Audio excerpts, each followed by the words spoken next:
Now we discuss about collective bargaining and negotiation. So bargaining is a term that is widely used to arrive at a collective agreement that usually handles issues such as wages, working hours, training, health, safety of the employees, and the authority to participate in the affairs of the organization. So collective bargaining can be dealt with different laws. So in our world we have international labor law, whereby ILO this defines collective bargaining as negotiation on various terms of conditions and employments between employer and employees. So different organizations, when they have that collective agreement, they discuss or they will refer to the ILO rules, International Labour Organization rules. We need to consider those things. And the other one is, in order to develop good or successful collective bargaining, the following prerequisites are essential for collective bargaining to be successful. The first one is existence of a strong representative trade union in the industry that involves a constitution, means for settling disputes. So that is between the organization leaders and the workers. So that trade unions are very important in collective agreement. So the other one is existence of a strong and enlightened management, which can integrate the different parties between the employees and the employers, owners, consumers, and society or government. The other one is agreement on basic objectives of the organization between the employer and the employee, or the mutual rights, the responsibility and the rights of the workers. The fourth one is existence of fact-finding approach and willingness to use new methods and tools. The fifth one is negotiations should be based on facts and figures, and on both parties should adopt considerable approach rather than just flying in the air, but consider facts. The sixth one is proper records. Proper records for the problem should be maintained. So in order to have good results, it's good to have a record.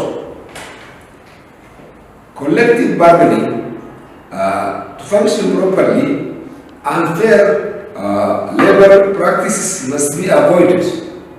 See, they need to consider human beings, human laborers. So for collective bargaining to function properly, it's good to consider the value for human beings. There must be a change in the attitude of employee and employers. No party should adopt a rigid attitude. It's good to develop that flexibility. Flexibility is very important. When agreement is reached after negotiation, it must be in writing. It must be written down. The other one is once an agreement is reached, it must be honored and fairly implemented. The other one is there are processes in order to have that collective agreement, collective bargaining process. The first one is the process comprises the following areas. The first one is prepare. Preparation is very important. The phase facilitates the information of a negotiation team. Both parties must prepare themselves, the negotiator and the negotiating parts. The first one is, second one is discuss. After preparation, it's good to discuss on the issues. So both the parties are responsible for deciding or coming to the agreement. The third one is propose. This phase can also be termed as brainstorming process. The other one is settlement. So after following those issues, we need to settle. Once both the parties agree on all the issues discussed, an agreement is reached. So the process of negotiating a union contract may take long time. Once the management and the member of the union of the negotiation team arrive upon an agreement, the members of the union then accept or reject the agreement by a majority vote. So that's democracy. So it's very important to develop that issue. So the scope of the issue discussed include the following: union and the management, cooperation and communication. The other one is employment and working conditions, wages and remuneration, occupation safety and health, human resource development, management and union conflict resolution, how to handle conflicts in the organization. So this must be handled. So in order to have good collective bargaining or negotiation, there are different phases to be dealt. As we have discussed, by way of conclusion, preparation. The first stage is preparation. It's important to examine various factors that are concerned with the negotiations that are both internal and external to the organization. The second one is examining internal factors.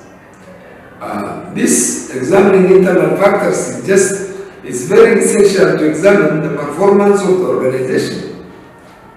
It is critical for the unions to be aware of the various profits and loss of statements. The other one is, after examining the internal factors, it's good to examine also external factors. It's very essential to examine various factors that are external to the organization. The factors include various levels of management, rate of inflation, investments, rate of interest, and growth in the economy. The other one is arguing effectively. It is important for the negotiation to argue effectively.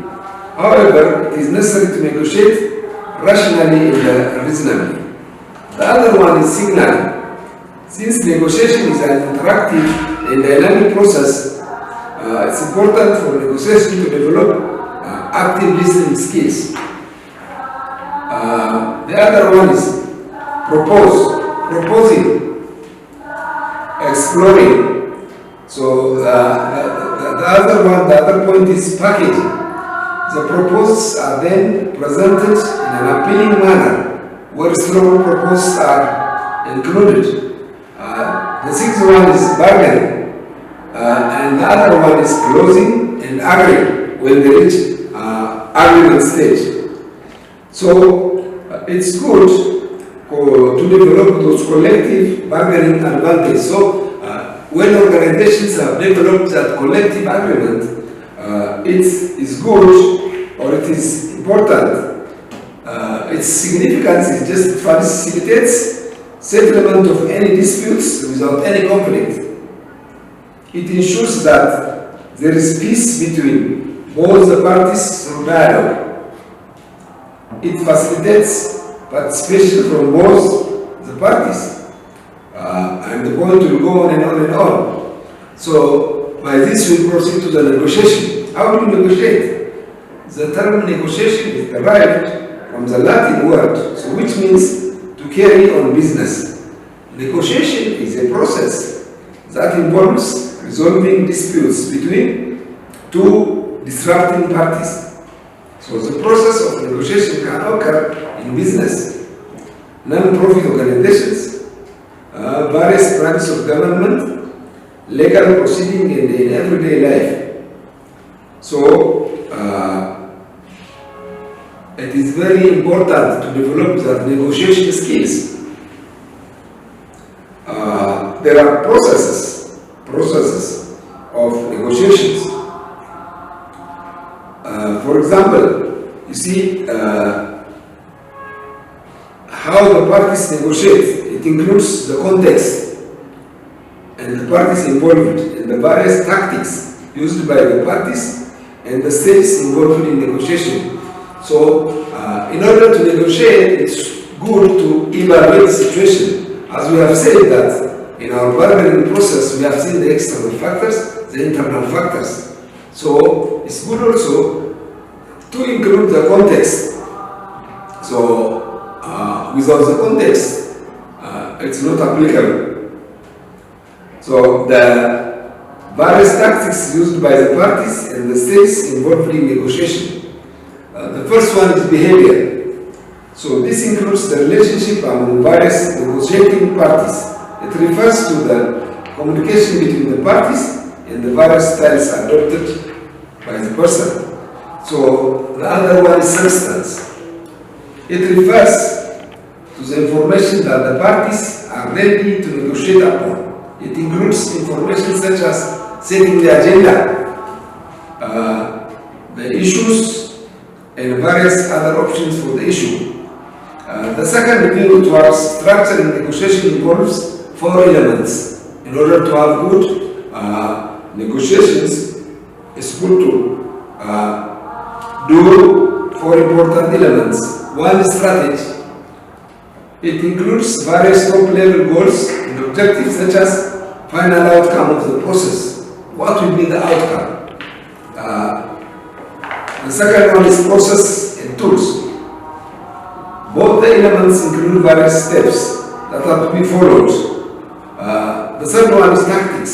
It includes various statements and actions employed for negotiation.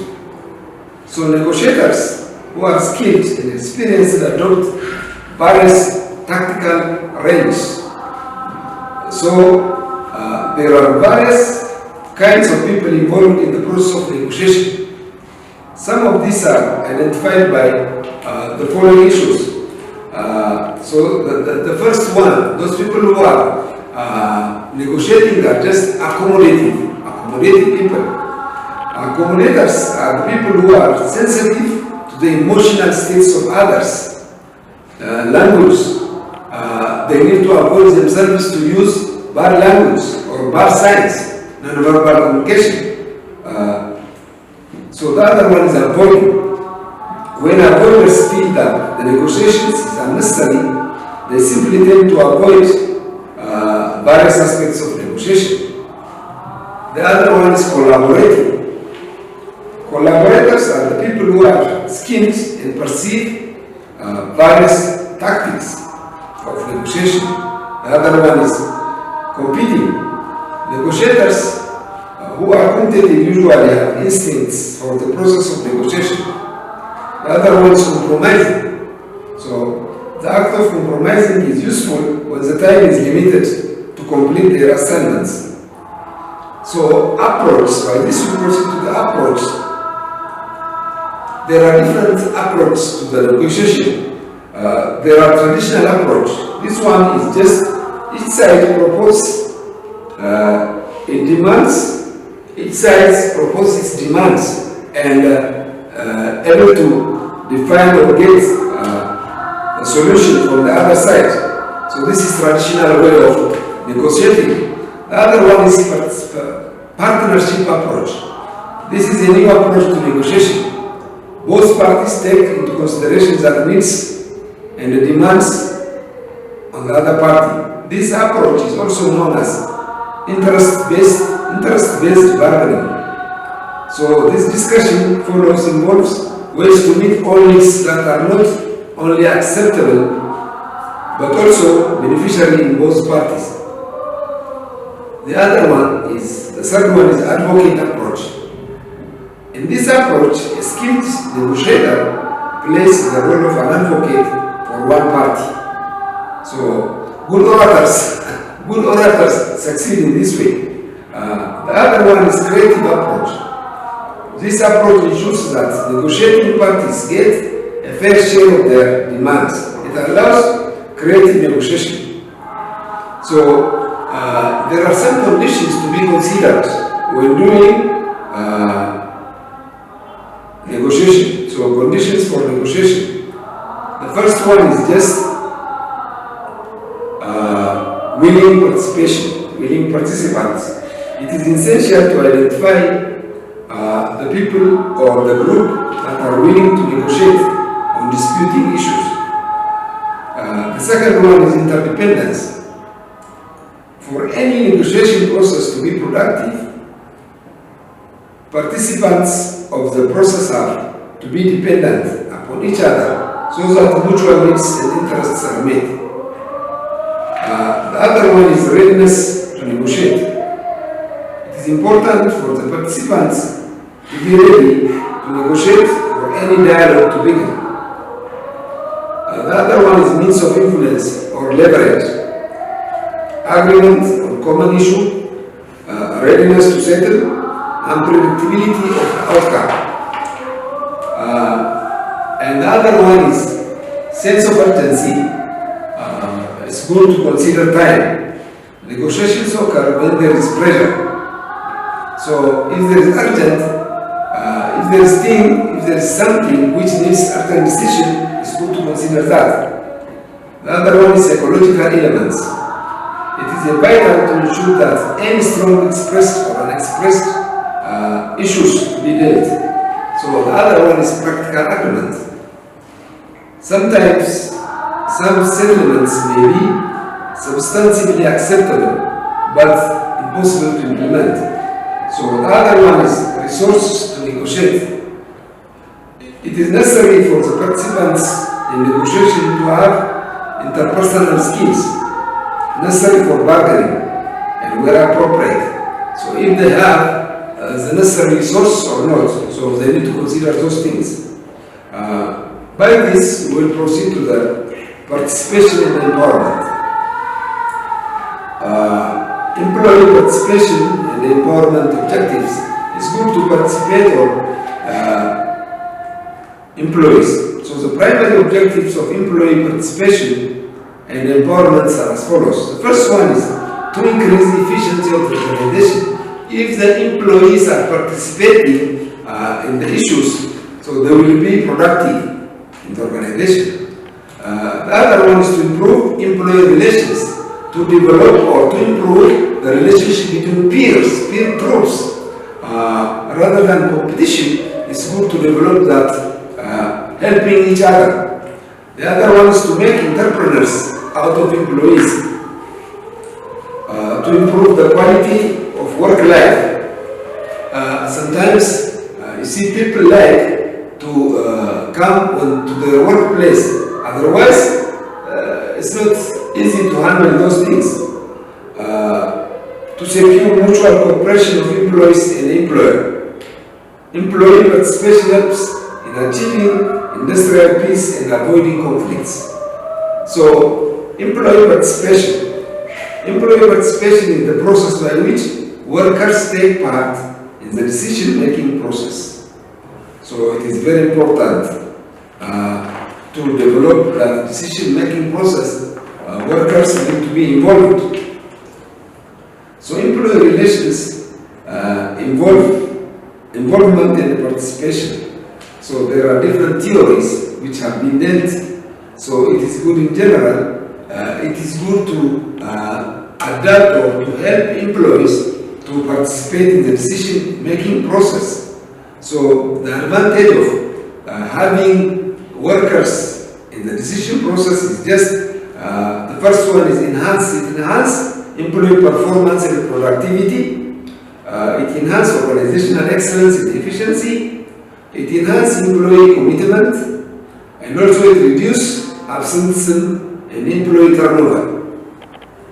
If workers are not interested in your company, they don't come.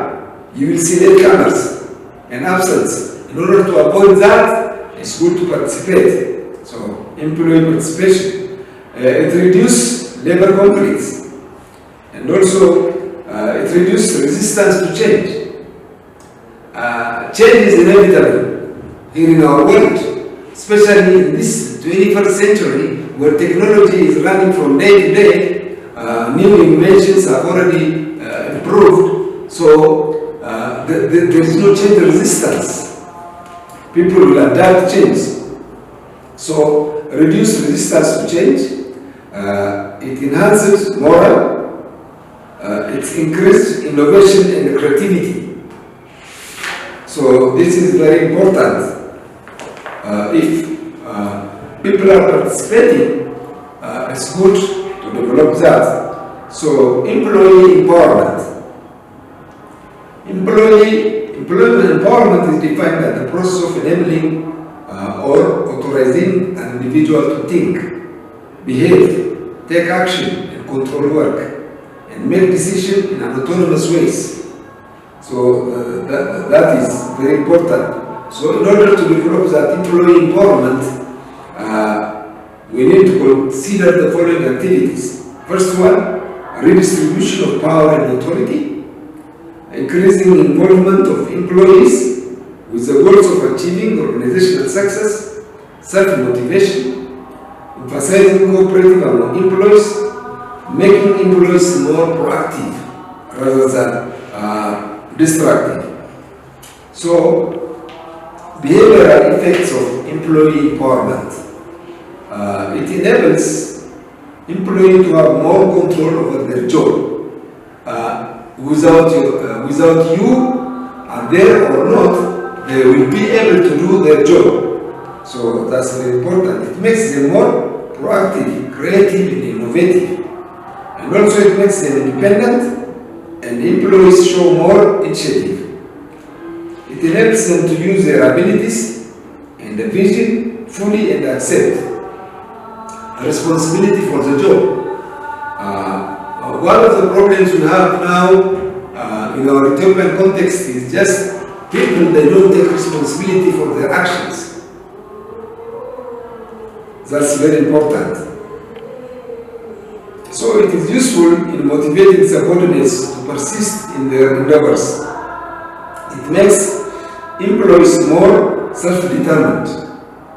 So this is a very important issue to consider. So this is for organization, it is very significant. The other one we need to consider when we talk about ERM or employee relations management is just employee rewards. An employer reward system consists of an organization, integrated policies and process. This is just very important. In order for an employer to get a reward, the first thing is retention. A good employer reward program is a positive impact on employee retention, health and safety, motivation, engagement, return or investment, bottom line. So these are very important issues to be considered. There are also 15 best ways to reward employees without spending too much company funds. These are, the first one is have flexible working hours. That will be considered, that will be suitable for all workers. Send handwritten note, so say them thank you. Also helps them connect, introducing employees and staffs to key suppliers. Bring in the casualties, for example, implementing an informal day. It makes employees feel at home. If you invite them occasionally, celebrate employees' family special days, for example, birthdays. You celebrate together, birthday, wedding day, celebrate together. That will develop a sense of belongingness. The other one is reward effort as well as success. Give them free days, serve refreshments, celebrate employees' birthday, applaud their efforts literally, have a well of fame, create your own clubs, and also invite their feedback and ideas. In addition to that, remember the secret words while telling your staff or employees that you appropriate them. Be obvious. Employees usually do not do enough or are not specific enough while speaking with employers. So it's good to develop that. So employee rewards are very important. They are the backbones for the results of the organization. So there are different ways of reward systems. There are types. Verbal pay. Money is very important. Verbal pay or pay for performance is a reward. if you give them money, that's very important, especially in an economic bad situation, a time like this. Bonuses. Some companies will give bonuses, so that's also reward. Bonus programs have been used, for example, in Indian society, they will use bonus. So they will do bonuses for the organization. The other issue is profit sharing. So profit sharing refers to the policy of creating a pool of money to be distributed to employees. So if you participate them, when they work, when they are motivated by that, they will work as if in your absence, whether you are there or not, they will say that the company belongs to myself. So they will work in your absence. Profit sharing. Stock sharing also. This is very important. By this, we will proceed to the international employee relations management. So in this 20th century, there are internationalism, whereby people led to work in international organizations. Don't look at yourself now, you're working here in Ethiopia, but who knows what tomorrow holds for you? Maybe you are an international worker. So make sure that it's good to consider these issues. So there are 4 major approaches to managing overseas branches. First one is ethnocentric. By ethnocentric, it's often seen that the decisions relating to value. So in sociology, ethnocentrism is just my culture is better than others. So when you say my culture is better than others, you start looking at yourself as if you are just superior. That's not important. So the other one is polycentric. Polycentric, here's the local conditions, values and systems are taken into consideration in a company. So it's included, poly means money, so including those. The other one is regiocentric, regional issues. For example, Africa is divided into 4 regions. Horn of Africa, Southern Africa, regiocentric. Another one is geocentric. So geocentric is here the subsidiaries are not limited to boundaries such as home, country, or region where an organization resides. So these are very important. So if you want to do globally, it's good to consider this. So employee working overseas, they have some problems. So one of the problems is just they have that cultural problem. So and also laws. So the labor laws handled in that country, we need to consider those things. So it's good to understand those. So there are different solutions for that. So research has suggested that support and adjustment from family members help solve the problem to a great extent. There are some rules which will be international rules, but we need to consider that. That's very important when you do externally. So there are some benefits for international employees. Multinational risk ruling, international expatriate medical insurance, expatriate insurance service. This one is just for expats. For example, let me give you one example. For example, if you are working in an international organization and you pay as an expatriate, that one you will gain more money. So you will have some insurance advantage. So that's very important. And also, international organizations have their own. There are trade unions who are working there. So it's good to consider, and participating in those trade unions will help us to handle grievance handling, behavioral and organizational aspects. and HR information system. So these are important things to be considered in working with organizations or international organizations. So international human resource management,